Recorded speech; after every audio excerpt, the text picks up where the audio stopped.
To bring you further details about the SAARC Summit, I'm now joined by our Deputy Editor Amna Sharma reporting live from Equatorial Convention Center in Ado City. Husha, what were the main highlights of the summit? The closing session of the 17th SAARC Summit took place today, as you all know, and important decisions were made during this summit. And initially, 4 agreements were signed. Those agreements include the SAARC Agreement on Rapid Response to Natural Disasters, SAARC Agreement on SAARC Multilateral Arrangement and Recognition of Conformity Assessment, SAARC Seed Bank Agreement, and SAARC Agreement on Implementation of Regional Standards. The representatives from observer countries gave their speeches afterwards, and the observers for this year's summit include Australia, China, EU, Iran, Japan, South Korea, Myanmar, and the United States of America. When we take a look at the statements made by the observer countries, they all agreed on strengthening relationship between the SAARC member countries and working for the mutual benefit.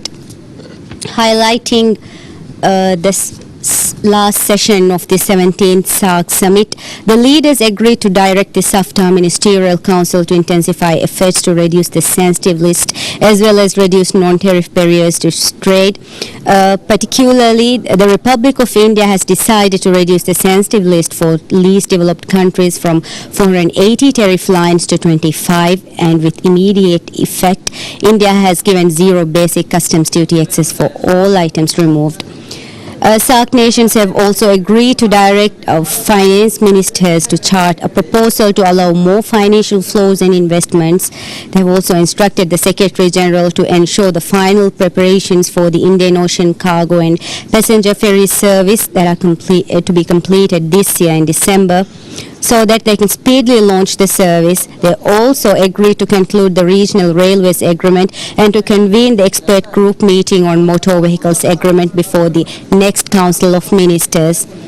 They also agreed to establish a South Asian Postal Union. Looking on security issues, they have reached an agreement on the rapid response to natural disasters. They have also agreed to initiate work on combating maritime piracy in the region. The leaders also agreed that all countries will spend an appropriate proportion of their national income on renewable energy technologies, subject to the approval of the nation.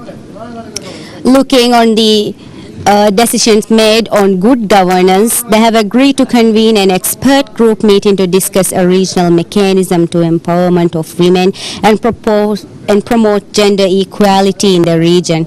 The leaders also agreed to strengthen the mechanisms of SAARC itself, including the Secretariat and regional centers. As the last item of the last session of the 17th SAARC Summit, the Prime Minister of Nepal, Mr. Babu Ram Bhattrai, gave the vote of thanks. Reporting from the Equatorial Convention Center, Amna Sharma, MNBC News.